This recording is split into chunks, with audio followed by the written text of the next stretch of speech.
gumawa tayo ulit ng second bat. Ubos kayo yung unang bat. Second bat, bali, ito. Anong tawag dito? Tuhol.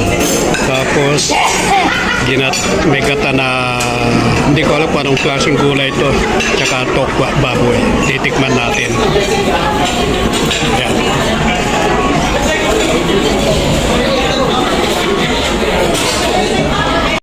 Magigisa na tayo. Siyempre magigisa ng bawang at sibuyas muna.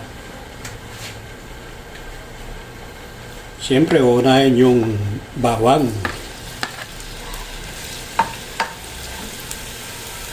Sibuyas.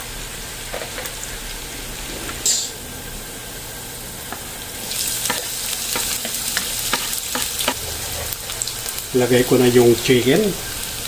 Ayan o. Kailangan i-prito muna natin ng konti. Lalagyan natin ng oyster sauce. Ayan.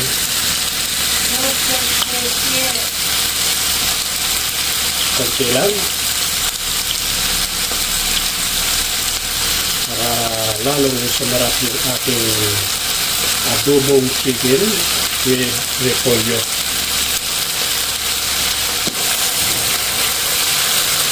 Ayan, medyo okay na siya. Lalagyan ko na ng toyo.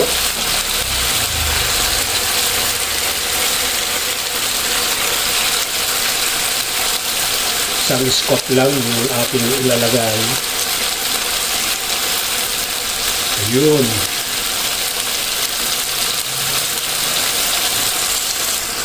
Lalagyan natin ang pamiyantang durog.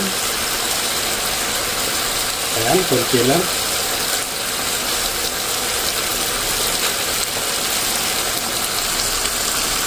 Lalagyan ko rin ng dahon ng laurel. Isa lang.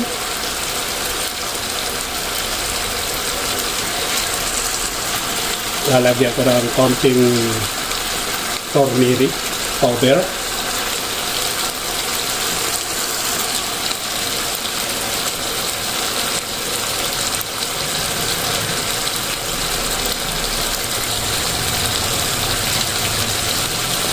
Para magkakulay siya ng konti yung ating nilotong adobo. Kunti lang yung ating ilalagay na turmeric. Lalagyan natin ang pampasarap. Magic sarap. Kunti lang to. Kalahati lang yung ating ilalagay. Lalagyan ko ng isang basong tubig muna. Lalagyan natin ng isang mug na tubig para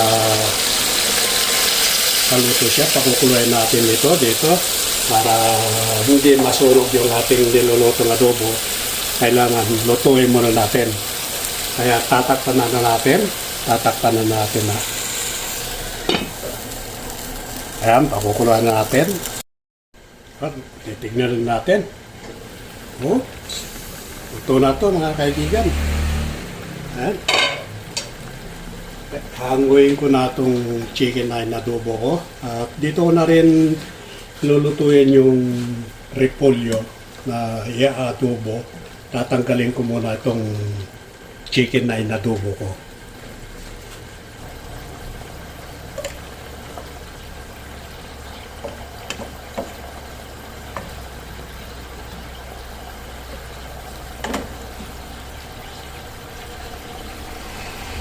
Ito na siya. Lalagay ko na rito yung repolyo.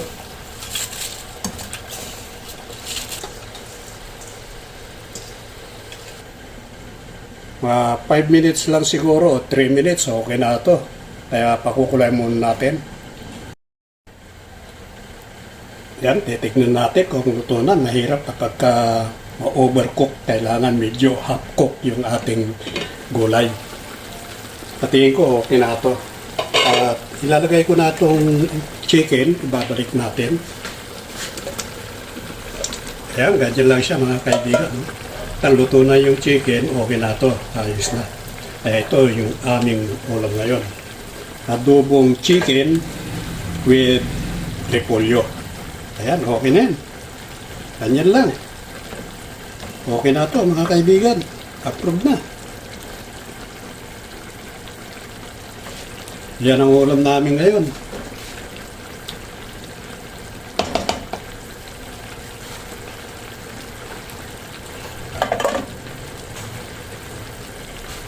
Chicken with repolyo na adobo.